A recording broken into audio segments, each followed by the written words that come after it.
11:30 p.m. Attention. Dyer. Peabody. Douglas. Matter of highest, I might say, transcendent importance. Arkham must relay to Kingsport, head station at once. Strange barrel growth is the Archaean thing that left prints in rocks. Mills, Badrio, and Fowler discover clusters of 13 more at underground point, 40 feet from aperture, mixed with curiosity, rounded and configured in soapstone fragments, smaller than one previously found, star-shaped, but no marks of breakage except at some of the points. Of organic specimens, 8 apparently perfect with all appendages, have brought all to surface,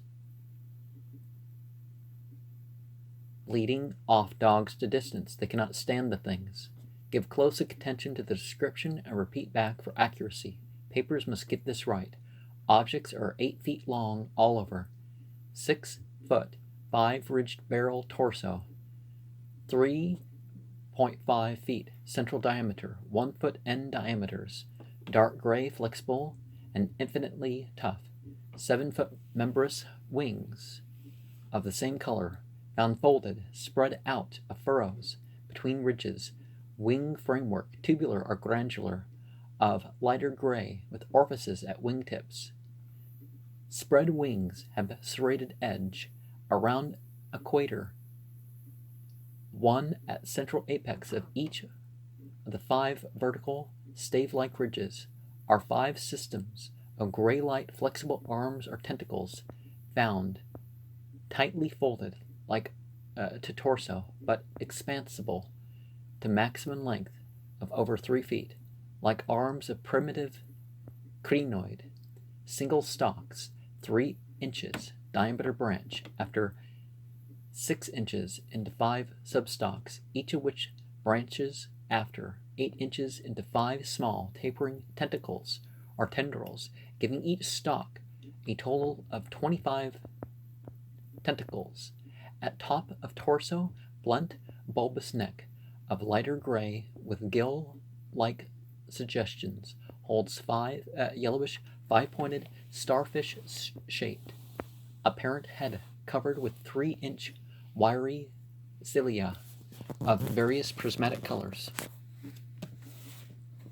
Head thick and puffy, about 2 feet to the point, with 3-inch flexible yellowish tubes projecting from each point, slit in exact center of top, probably breathing aperture. At end of each tube is spherical expansion, where yellowish membrane rolls back on handling to reveal glassy red irised globe, evidently an eye.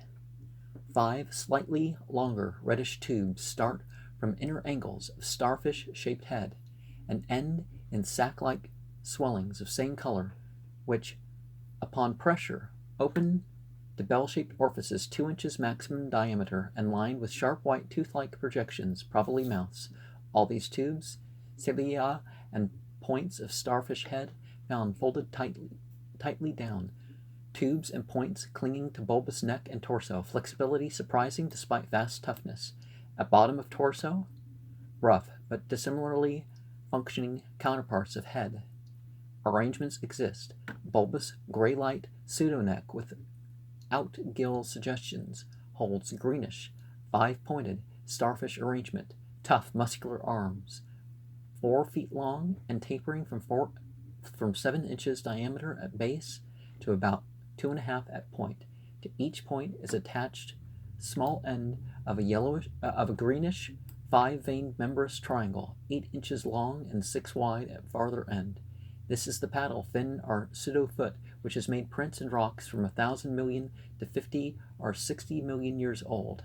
From inner angles of starfish arrangement project 2-foot reddish tubes tapering from 3 inches diameter at base to 1 at tip, orifices at tips. All these parts infinitely tough and leathery, but extremely flexible, 4-foot arms with paddles undoubtedly used for locomotion of some sort, marine or otherwise.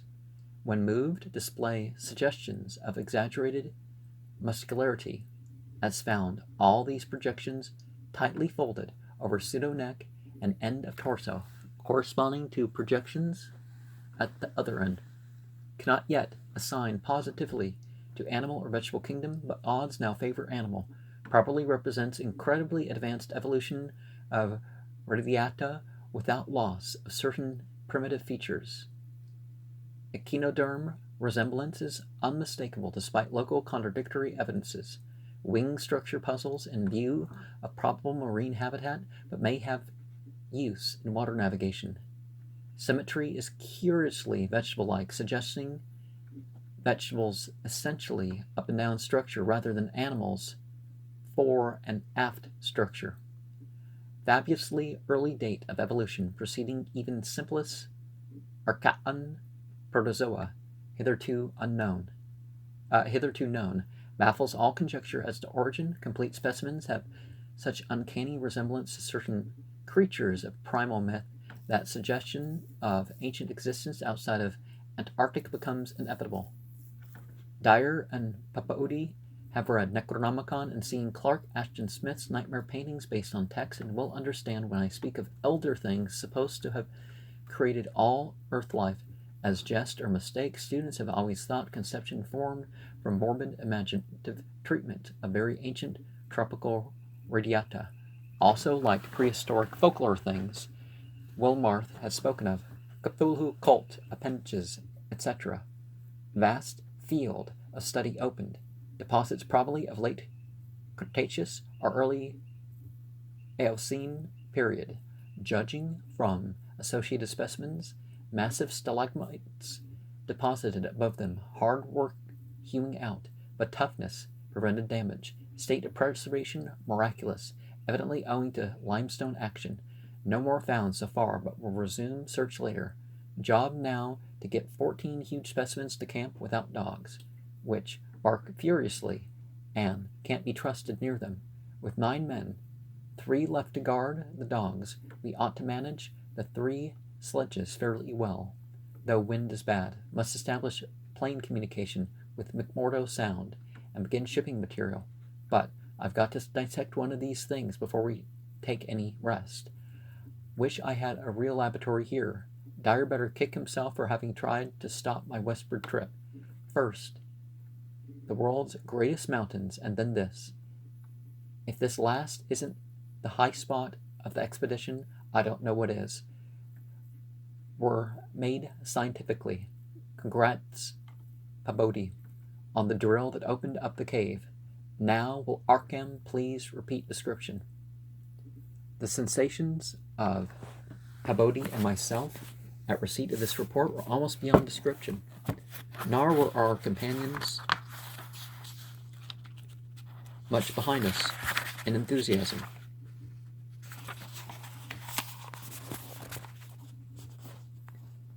McTighe, who had hastily translated a few high spots as they came from the droning receiving set, wrote out the entire message from the shorthand version as soon as Lake's operator signed off. All appreciated the epoch-making significance of the discovery, and I sent Lake congratulations as soon as the Arkham's operator had repeated back the descriptive parts as requested, and my example was followed by Sherman from his station at the McMurdo Sound supply catch, as well as by Captain Douglas of the Arkham.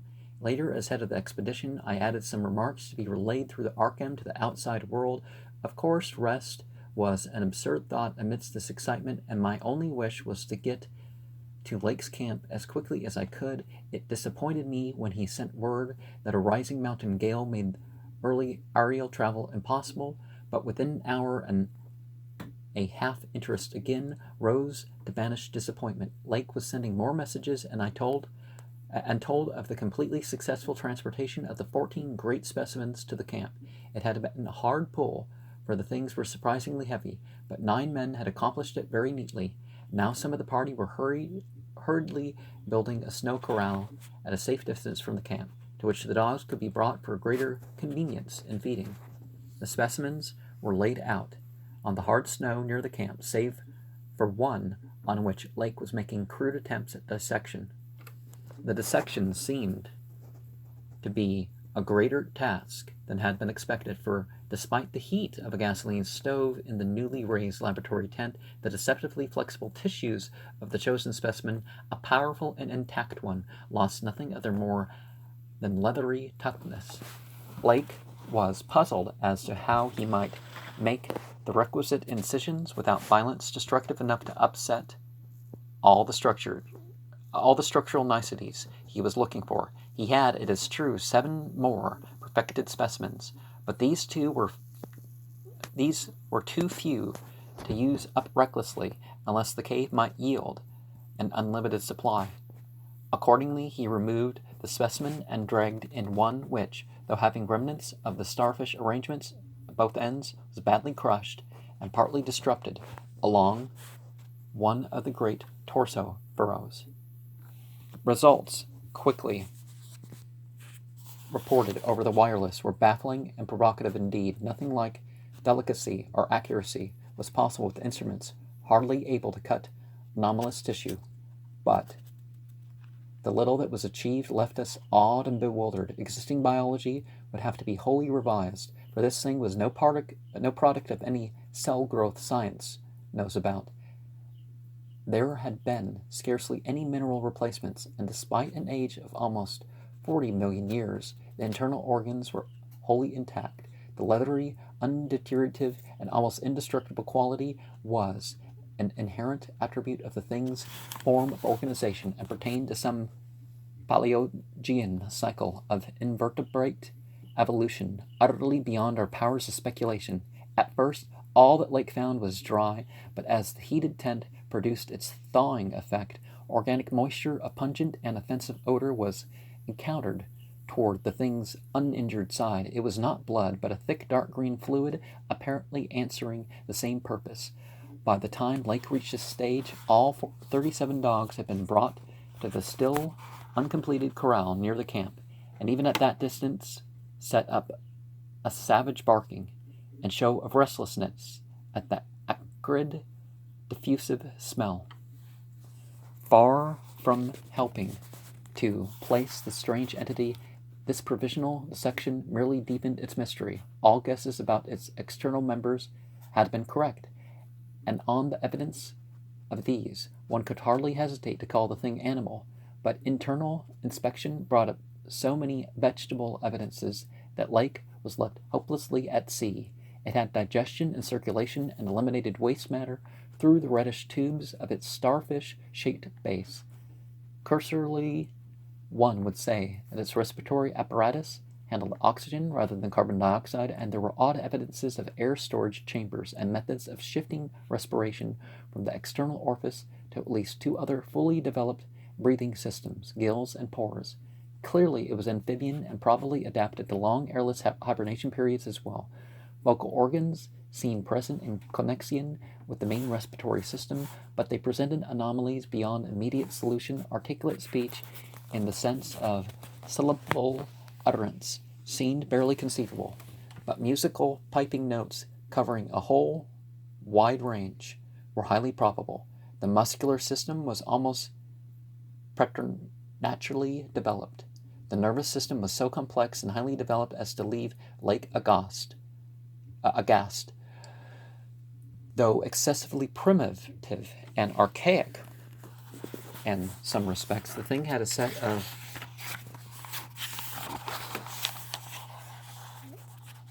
ganglial centers and connectives, arguing the very extremes of specialized development. Its 5-lobe brain was surprisingly advanced, and there were signs of a sensory equipment served in part through the wiry cochlea of the head, involving factors to any other terrestrial organism. Probably it had more than 5 senses, so that its habits could not be predicted from any existing analogy. It must, Lake thought, have been a creature of keen sensitiveness and delicately differentiated functions. In its primal world, much like the ants and bees of today, it reproduced like vegetable cryptograms, especially the Petridophytes having spore cases at the tips of wings and evidently developing from a thallus or prothallus, but to give it a name at this stage was mere folly. It looked like a radiate, but was clearly something more. It was partially vegetable, but had 3/4 of the essential of animal structure. That it was marine in origin, its symmetrical contour and certain other attributes clearly indicated, yet could not be exact as to the limit of its latter adaptations. The wings, after all, held a persistent suggestion of the aerial. How could it have undergone its tremendously complex evolution on a newborn Earth in time to leave prints on the Arcatlan rocks? Was so far beyond conception as to make Lake whimsical, to recall the primal myths about great old ones who filtered down from the stars and concocted Earth life.